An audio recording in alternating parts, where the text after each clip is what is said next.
Well, we've moved Linda Moulton Howe up this week. Next week, of course, we've got Fright Week for you leading up to Halloween. So what do I mean by Fright Week? I'll probably just read you the news of the day. That's frightening enough, isn't it? But Linda's here with some of the mysteries of this planet, of this universe. In a moment, two hunters in Elk County, Pennsylvania, on October 4th of this year, encountered mysterious lights in a lime green glowing humanoid floating across a grassy field behind one of the odd lights. In a moment, Linda Moulton Howe with that story on Coast to Coast AM. The Emmy Award winner, the investigative reporter of high strangeness, Linda Moulton Howe, EarthFiles.com. Hey, Linda, how are you?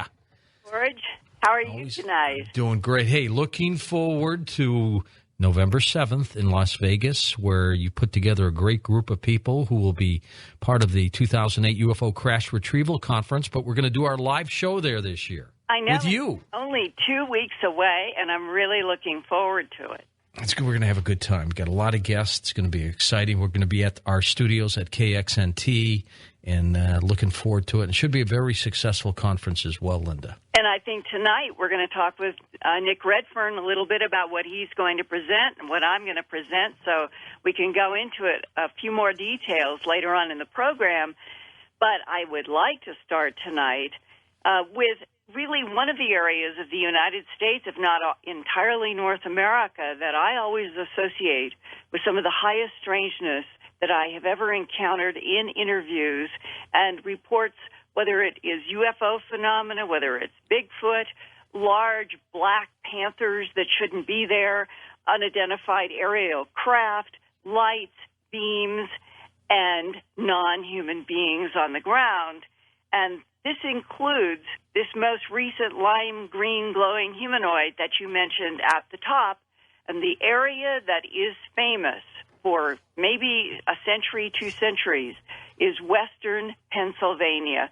That's where we're going to be tonight for a while. Well, tell us this story, Linda. Well, it was Saturday morning, October 4th, which is really only 3 weeks ago. There had been a rainstorm. It was 4:45 a.m., and there were these two hunters that were in what's called the Clarion River Lake Forest region of Elk County, Pennsylvania, and that's about 60 miles northwest of State College. It was still dark. One hunter had on one of those hat lights, and the other hunter was just carrying a mini mag light. And out of the darkness ahead appeared two round, greenish-blue lights about 15 feet above the ground. And over the next 5 minutes, the hunters were stunned by what happened. Eventually, their encounter reached Stan Gordon, who has lived in Greensburg, Pennsylvania, southeast of Pittsburgh, since he was born there in 1950. Stan Gordon's professional work is selling advanced consumer electronics, but his real passion since he was 10 years old has always been investigating UFO reports in Pennsylvania.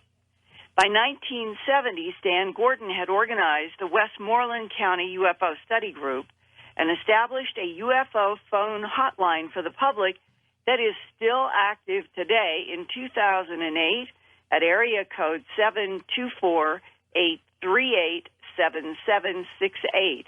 And Stan's hotline phone number and email address and website are all at my news website. Report of this, what we're going to talk about tonight on Coast, it's at my news website, EarthFiles.com, with some images and drawings. And at the top of the headlines page are hot links to what I'm reporting about in these first 3.5-hour reports tonight. So if you want to, you can go and click and sort of follow along. All great stories, too, Linda. Well, I think they are, and really important and current, and in many ways mind-stretching, not only for 2008, but some of what we're going to talk about tonight even has resonance with 5,000 years ago in Mesopotamia. Well, Stan, who has tried to investigate Western Pennsylvania and Pennsylvania cases, also served as director of Pennsylvania's Mutual UFO Network from the 1970s to the 1990s, and he was the first MUFON member to receive what is called the Meritorious Achievement in UFO Investigations Award in 1987. One of Stan Gordon's most famous investigations that probably everyone listening has heard about is the famous December 1965 crash of an unidentified acorn-shaped object near Kecksburg. Stan says there has been an increase in UFO and other Pennsylvania high strangeness reports this year of 2008, and this most recent October 4th encounter by the two hunters with a green glowing humanoid is one of the most dramatic. Here now is Stan Gordon. They said they began to hear coyotes howling from all around that general wooded area. They were making a tremendous amount of noise with the howling. And in fact, two men said they had some trouble apparently even communicating at times because it was so loud. The one man told me, he said, I've never heard so many coyotes howling like that ever. And about 150 to 200 yards ahead, on the other side of the field, they see these two dim glowing lights. It was described to me by the witnesses about the size of a baseball. They're about 2 feet apart. They're about 15 feet off the ground. And they're giving off a glow, which he said was similar like to the indiglow color off of a watch, more of a greenish color. Maybe some hunters. They didn't see any other signs of any hunters, didn't see any vehicles around when they went in, but they thought that's what it might be. So they shut their lights off. They didn't have very good lighting with them. I mean, basically, the one fellow had a hat light on, the other had a mini mag light, so they didn't have a lot of lighting with them. So they see these two lights, and they shut their lights off when they now see like a beam from a flashlight flashing back and forth between the tree line. Once again, they're thinking, well, maybe there's a hunter there. They're continuing to walk, and then within a few minutes of seeing that single beam, all of a sudden appears multiple, about 10 individual beams of light that just suddenly appear. And they're flashing around, and they seem to be originating from the same point in that area of the woods. These beams are about 10 feet off the ground. They're projected parallel with the ground, and they're straight out projecting from the original point. The one friend said, how many are there? Because it was odd to be so many coming out of nowhere. And they were a little confused as to what you're watching. From one particular area of the woods, all these beams of light were emanating. They weren't all coming out from different areas along the woods. They were all coming from that particular point and shining outwards. As they're watching these beams of light, all of a sudden their attention is drawn to what appears to be a glowing human-like figure that appears right in the area where those beams had originated from. And it seemed as though one of these beams actually seemed to lead this glowing figure out into the field. This figure moved out about 20 feet into this field of grass. Grass is about 6 inches tall. And as they're watching this thing moving pretty steadily, pretty quick, all of a sudden, all those other beams of light in the woods suddenly vanished. This being looks like the silhouette of a person, but completely glowing. And the witness told me, he said, the best way to describe it is that glow-in-the-dark paint, and you put it all over your body. He said that's the best way to try to describe what this thing looked like. He said it was about 3 feet tall, he estimated. The arms were hanging down to the side, but they appeared to be longer than that of a human being. The legs were not very clear. He said the glowing around this entity was kind of blocking out the shape, so it was a little hard to see. And he said that the coloring was like a light green lime color. From what they could tell, the way this thing was moving, it was moving about twice as fast as they were, and it gave the impression that it was actually gliding rather than walking, gliding across the surface, and there was no sound that they could tell.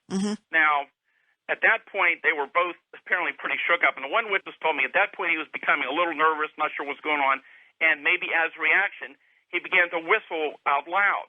And when he whistled, he said, that creature, which was moving steadily across the field, just suddenly stopped abruptly, like stopping on a dime.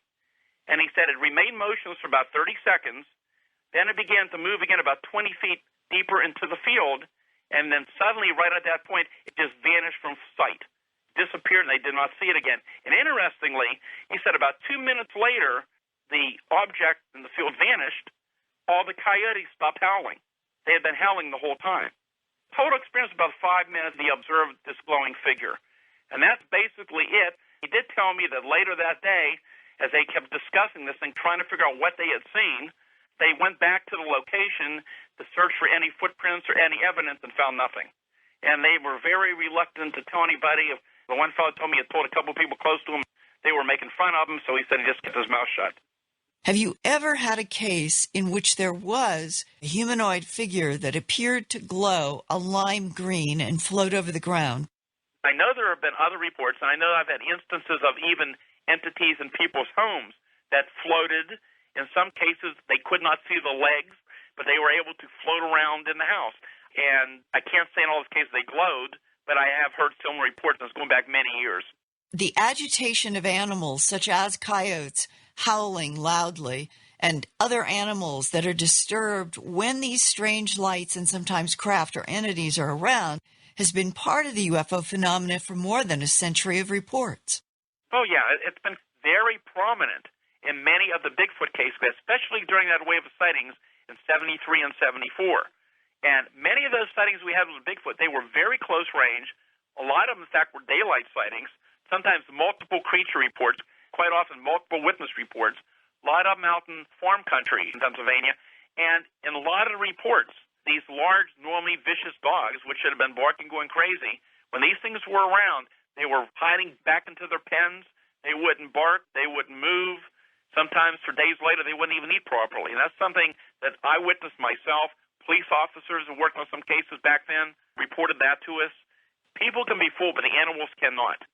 Lighting implies that whatever we're dealing with, some of these entities, assuming it's a technology, they have the technology to literally float above the ground. Yes, we've heard that historically from around the country and around the world. It was August 3rd of 2000, around 10 p.m. This was outside of Uniontown, Pennsylvania, where there were 5 witnesses, and these people described seeing a being that is about 5 feet tall, human-like again, very long, slender extremities. It was carrying like a brown staff about 5 feet long.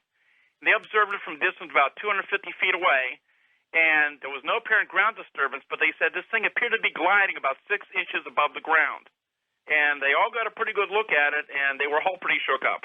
This would have been in Fayette County, which has a long history of all kind of phenomena. One of the areas in Pennsylvania which has recurring reports of all kind of phenomena is along the Chestnut Ridge. And that mountain ridge runs from Preston County, West Virginia, through Westmoreland, Fayette, and Indiana County in southwest Pennsylvania. And year after year, we hear reports of strange animal sightings, UFOs. We have unexplained booms and sounds along the ridge at times, and just all kind of strange things that have been reported. I receive reports of UFO sightings every year, all year round. In recent weeks, we've had a lot of reports of the bright planet Jupiter in the sky. But we've had some very interesting other reports that seem pretty significant in recent weeks and months. This August 12th sighting, this was a person who lives, again, between Greensburg and Youngwood. It's about 2 o'clock in the morning. The person just getting ready to go to bed notices this bright light shining in the window. Goes over to look out to observe what was described as like 2 huge headlights side by side, kind of giving off a yellow cast. But it was right across the road at a neighbor's house, very low, right above the ground. So the observer's first impression was that they were looking at a helicopter, but first of all, there's absolutely no sound. They're looking for rotor blades. It's close enough to see. There's no rotor blades. And after several minutes, these lights rose up very slowly and began to move off into the sky over the trees. And then we had a number of reports by independent people on early morning hours of September the 5th. And we had reports came in from Allegheny and Westmoreland County. The 12:30 in the morning, the witness that first observed in the sky in the distance what looked like some type of fire in the sky above the tree line, which later I received another report from another area describing something similar. And then the person observed this object that came in the western sky and was round, glowing white, had flashing blue and red lights at the bottom. And as they watched it, it suddenly vanished like somebody just turning off a power switch. And then a short time later, a second object appeared to the south. This thing was larger than the other. It appeared to be football-shaped, and it moved quite fast, and then suddenly began to drop closer to the ground in the distance. With binoculars, they could see this was a solid, perfectly round, glowing white object with glowing red rectangular lights that did not flash or evenly spaced around the outside perimeter. And then at 2:50 in the morning from outside of Jeanette, PA, this is here in Westmoreland County again, another witness reported seeing this large orange ball of light moving quite slowly. It was a very clear morning. He said he estimated it was maybe about 1,000 feet high, but of course it's hard to estimate, moving east or west, but it seemed to be moving so slowly, almost like floating in the sky. And he described it similar as to another witness said, as he watched this thing, it just suddenly vanished right in front of his eyes like somebody shutting off a switch. And all of this was September 5th. That's correct. What is your own personal feeling now about the source of the craft, the entities, and what is going on between non-human entities and Earth life? My feeling on the UFO phenomenon is after you eliminate all the cases that you can explain away, there's still that percentage of cases you cannot easily dismiss. And my feeling has been for quite a while now that there's no one origin for these unexplained phenomena. I think it's possible that at least a small number of these might well be extraterrestrial spacecraft. Some of these could be unknown natural phenomena. And some of these could be time travelers, could be interdimensional. Most people, when they talk about UFOs, are talking about these very large cylindrical objects, dome-shaped objects, the typical flying saucer, cigar-shaped things, rectangular objects, and they think they're all hundreds of feet in length. But we've had many cases of these very small spherical objects, a few inches to a foot in diameter, maybe as big as a basketball in diameter. And I've had cases of these things coming into people's homes and flying around. There was a really interesting case years ago, and a woman reported that one of these small spheres came into her kitchen and was floating around. She got a broom, she smacked it, and she said it split in two. The two separate spherical objects, they floated around, went back out the window, and disappeared.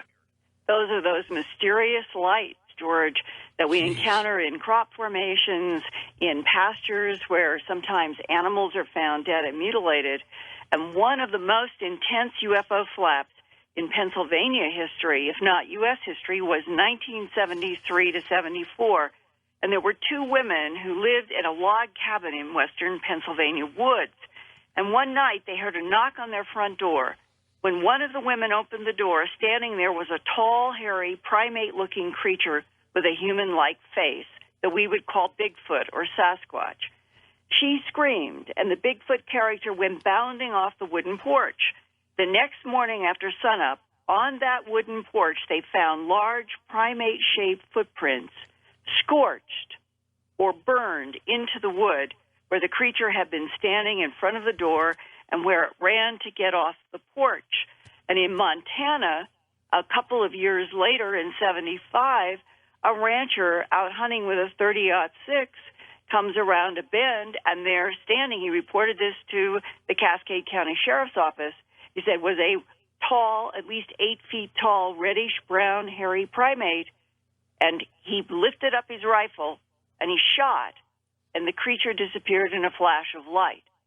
What are the relationships between the lights, the mysterious lights, and creatures like Bigfoot? And when we come back, we're going to go into one of the more, I think, highly strange mysteries of the last 5,000 years, and that is the Thunderbirds. Exciting. And what a great night tonight. We're going to have Nick Redfern join us. Linda will be chatting with Nick about the UFO Crash Retrieval Conference. The last hour tonight, conversations with Linda. Linda battling back from a cold, but she's going to hang through with us throughout the evening. So we'll be back in just a moment on Coast to Coast AM. Her website, earthfiles.com. Well, the week of November 16th, that starts on a Sunday at 11 p.m. Eastern Time, 11 p.m. Pacific Time, our sci-fi television show called Unexplained. So I hope you're watching 5 great programs and should have some fun seeing those. We'll be back in a moment with reporter Linda Moulton Howe on Coast to Coast AM. Increasing Thunderbird or pterodactyl-like sightings in western Pennsylvania as recently as May of this year, a few miles south of Pittsburgh near the special river. It's called the how do you pronounce that river, Linda? Monongahela River. Unbelievable. These are great stories. Now, you've heard that there are pterodactyl drones that they're working on. I wonder if people are seeing some of these prototypes. Well, the pterodactyl drone for the military is going to be very small. We're talking about maybe 3 feet. Okay. Which automatically takes it out of eyewitness sightings where people have seen what we're going to talk about now, and our American Native American Indians have had a long story and mythology about the thunderbirds of the sky with these huge wings, and there are eyewitnesses in Pennsylvania, in that area that Stan is so familiar with, spreading from, interestingly enough, West Virginia, not far from Point Pleasant, where there was the Mothman mystery in 66 to 67. And then up into that Chestnut Ridge that Stan has more reports of odd creatures and phenomena of probably any place in Pennsylvania, and then a little west of there and south of Pittsburgh in Fayette and Westmoreland counties. This is happening now. We've got a link to ancient history, but for a decade now, I'm going to set the stage between 1994 to 2004, which is still quite recent. There was a video cameraman named Jonathan Whitcomb. He worked with a team, and they went to what's called the Umboy Island in Papua New Guinea, north of Queensland, Australia. And they were there because the locals had been reporting that in the night they were seeing these large flying creatures with big wings. And the composite drawings by the Umboy Island residents resembled a long-tailed pterosaur. That's from the Greek meaning winged lizard, or the other name that most of us know from school, pterodactyl. At my news website, earthfiles.com, there is a composite illustration of what Umboy Island witnesses call the ropin and drew for the Jonathan Whitcomb camera team. And the drawing looks, for all the world, like what people studying the world of the dinosaur time would call a pterodactyl. The pterodactyls or the pterosaurs are not dinosaurs. Make sure that's really clear. But they existed at the same time of the dinosaurs from the late Triassic to the end of the Cretaceous period, which spanned 220 million to 65 million years ago. And the pterosaurs were the very first vertebrates to evolve into aerial flight on these wings, huge, made largely from skin membrane and muscle. Keep that in mind as we hear from some of these eyewitnesses. Okay. In the U.S., the Sioux Indians had all kinds of stories about huge flying man-like creatures that they called thunderbirds. And the Sioux described varieties that are quite fascinating. One was black, another was yellow, a third was scarlet with enormous wings, and the fourth thunderbird type was, and this is coming from Sioux stories, a blue sphere having neither eyes nor ears, and from where its eyes would have been, there shot two diverging zigzags of lightning. Well, George, that sounds like technology, doesn't it? It sure does. And it reminds me of some of these mysterious lights that are reported all over, including what the hunters saw. According to the Sioux mythology, the Thunderbirds were forever on the warpath. The Sioux said that their spears, tomahawks, and war paints were given to them by the Thunderbirds, and to dream of the Thunderbirds meant one must go to war. Mysteriously, mortal hatred existed between thunderbirds and water monsters that the Sioux described as dangerous reptiles that lived in ancient times and fought with the thunderbirds. And as far back as 5,000 years ago in Mesopotamia, the Sumerians carved these tall humanoid creatures with these large wings with a head that had a beak of a bird on the body of a man, and they called it an Anzu, the Sumerian version of the thunderbird as they have been drawn in North America. Well, Stan Gordon, who is an investigator of UFOs and cryptozoology, has been hearing about thunderbird sightings in Pennsylvania for at least a decade. Let's continue with Stan and this mystery. I've been involved in cryptozoology for a long time, and I've investigated a lot of unusual creature sightings, lots of Bigfoot sightings here in Pennsylvania over the years. And the Thunderbird report is very intriguing. And for those who aren't familiar with it, Pennsylvania has had a long history of these very large birds with huge wingspans. Some of these reports coming in have been daylight sightings at extremely close range. The area up in the northern part of Pennsylvania, up in the Black Forest region, has had a history of these giant bird sightings for years. But in the last 10 years or so, we're seem to be seeing more reports in other parts of the state. And in the last couple of years, some very significant reports have been coming in. And, of course, they've been reported throughout the country as well. One of the more interesting ones happened in neighboring West Virginia. And this happened actually last year. This would have been late September, October of 2007. Interviewed this fella a number of times. He was driving 8 o'clock in the morning outside of Clendenin, West Virginia. And he's riding down this back road when suddenly he had to hit hard on his brakes because right in the middle of the road, only a few yards ahead of him, was this giant bird feeding on some type of roadkill, which he believed was a possum. And the witness said he was startled by the size of this huge flying creature because it stood at least 4 feet tall, and its head was over the roofline of his car. And the head seemed very dominant, but not over proportion to its body. The neck was long and somewhat crooked, and it was covered with very dark brown or black feathers. The head was featherless and was separated from the rest of the body by a very dominant yellowish-orange color of plumage. The beak was very long and large, black color. The eyes were very dark.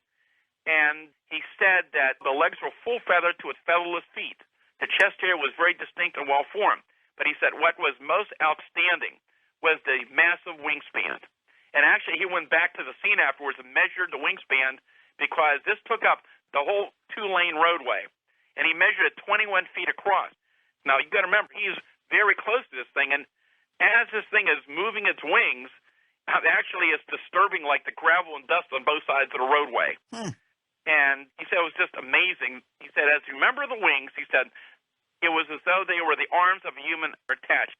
It had shoulders, it had a very muscular upper torso, and the wings were as if it was its arms. And he said they both startled each other. At one point, the bird looked right back and gazed right at him. And he said it turned from him and then in an awkward manner ran from the vehicle so as to fly away. But it was more like a jumping or hopping motion, trying to get off the ground. Moved about 5 yards, and it was some absolutely huge wingspan just lifted up into the air. And the wingtip stirred the dust and gravel on both sides of the road as it ran to become airborne. And I talked to him. He said, I was probably in a slight state of shock. He said, I've been a hunter. I know birds. I've never seen like it before. And that was very interesting. And then, actually not too far away, as the crow flies, I had another report from another man down in Washington County, which is not that far away from the West Virginia border. And this was in June of 2007, so not too far from the time of that one. And this gentleman is an educated person. He was cutting his grass, afternoon, very nice sunny day, when he sees this creature flying from north-northeast direction about 20, 30 feet above his home. And he said, I looked up at this thing, and he said, my first thought was, it looks like a pterodactyl. And this is what we've heard from some people. He said the body is about 4 to 6 feet long with a wingspan at least 3 times of that. And he said, I'm familiar with the animals in the area. And he said it had a long beak and a pointed head which swept back from the beak. And he was close enough to see its dark eyes. The neck was long and thin. The wings were large and joined to the legs about halfway to the feet. And you could see it flapped in a continuous fashion as it flew in a straight line, north-northeast direction. And he watched as it flew out of sight. And I guess he had a pretty good look at it, and he only told his wife about it, and he was very reluctant to tell anybody because they thought they wouldn't believe him. And then more recently, in May of this year, 2008, not far from that same area, 2 o'clock in the afternoon. Now, this was investigated by a colleague of mine, Jim Brown, down in Fayette County. This afternoon, this is occurring on a highway 2 miles north of U.S. Route 40 from the southbound lanes of Pennsylvania Route 43. And this person's driving down the 4-lane road. Now, Brownsville in California, those little towns would be on his left, crossing the Monongahela River. And as he's traveling down the road, he just felt like this object in the sky, and he thought it was a small aircraft. And as he's watching, he realized these wings are moving. So as he's watching this thing, he pulls off the road and gets out to get a better look. And this large object coming down, and this big bird, about 100 feet overhead at that point, gliding, getting lower, and he said it was more like a giant bat than a bird. And he said he could not see feathers, short, dark gray, or black hair on the body. The wings appeared to be a membrane stretched over bone. And he said it was difficult to see the details due to the sky being so bright, but he said there was a small amount of light that could be seen through the membrane. But he emphasized this was not like a solid metal. This was some type of living animal. And he said other motorists were beginning to slow down and pull off the road. And he said he watched as a man down the road got out of his vehicle with the camera and was taking pictures of it. And at some point, this fellow ran into the woods towards where this creature had flown over before it left. We don't know who this person was. He's never come forward. But at some point, as the initial driver was watching, this flying creature glided down to no more than 20 feet above the road surface and was seen flapping its wings once or twice. He said with each wing flap, it appeared to rise about 20 feet higher above the roadway. And then it finally went over the trees and went out of sight. So some of these reports are very interesting. My gosh. And so far, has anybody submitted any photos of these giant thunderbirds to you? No, I have not. And from your own study of cryptozoology, what is your personal opinion about the thunderbird of long ago at the time of Mesopotamia and these modern reports from Mexico, South America, and Pennsylvania? Well, it's a little difficult to really be sure how to compare some of those historical reports. But, again, some of these reports we're getting now are a lot more detailed, and I have other cases as well. I've got quite a lot of reports coming in from the last 2-3 years. And some of them, again, have been very close range. Some have been multiple witness reports. It's funny how some of these people keep saying the same thing. I hate to say it, but it looks like a pterodactyl.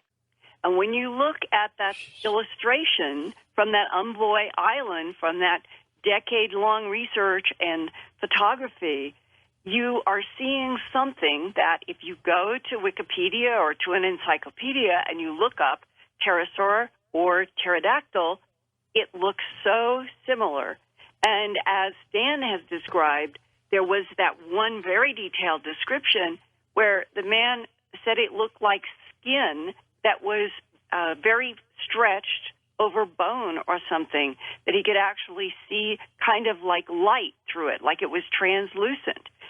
And George, these large bird-like humanoid thunderbirds were also known to the Cherokee Indians in Tennessee, and they have come up in modern thunderbird investigations and sightings as recently as a year ago in May in Madisonville, Tennessee, when we had that very large 9-circle wheat formation in Madisonville, Tennessee.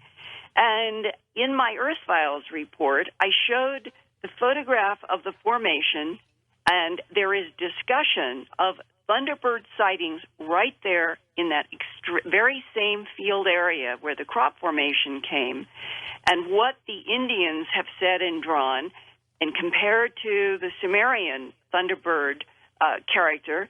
And there were some visitors to that large 9-fold geometric formation in Madisonville last year who said that there is this area of hills there called the Knobs, and that they are famous for unusual lights and what people locally have called the Bird Man.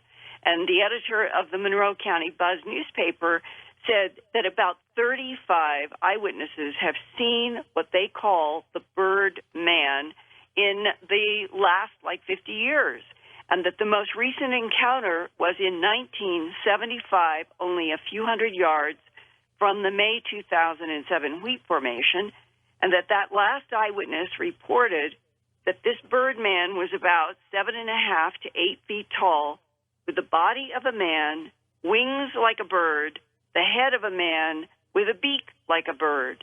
And in one eyewitness case, a person actually shot a gun at one of these birdmen.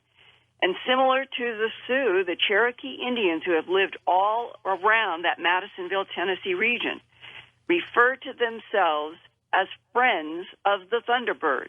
The Sioux felt they were allied with them. The Cherokee felt they were allied with them, but they all had this sense that the Thunderbirds were always at war with the reptilian water monsters.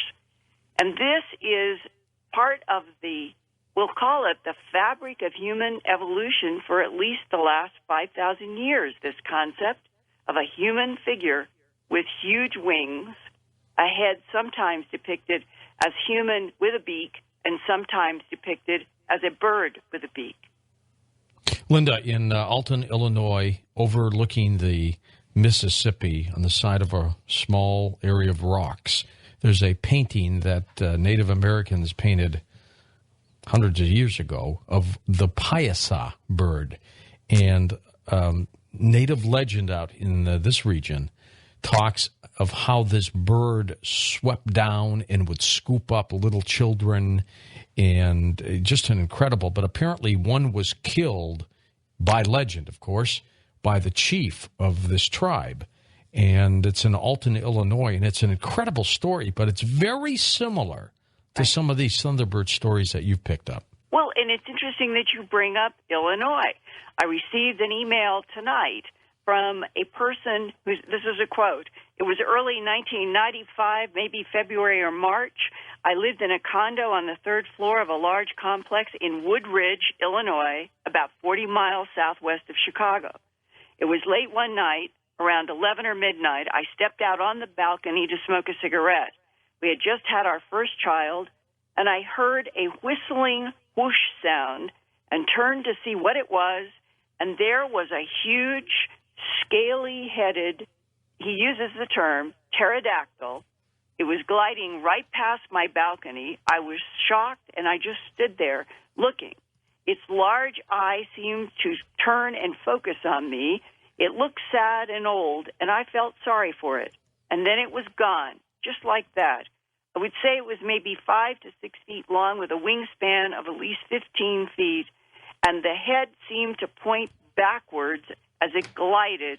I don't recall seeing its wings move. Well, what was interesting about that detail, when you go into Earth Files and you look at some of the illustrations of the actual pterosaurs from a long time ago, you could say that their heads look, because they point backwards with this long, long structure, it almost as if the head has turned around going backwards.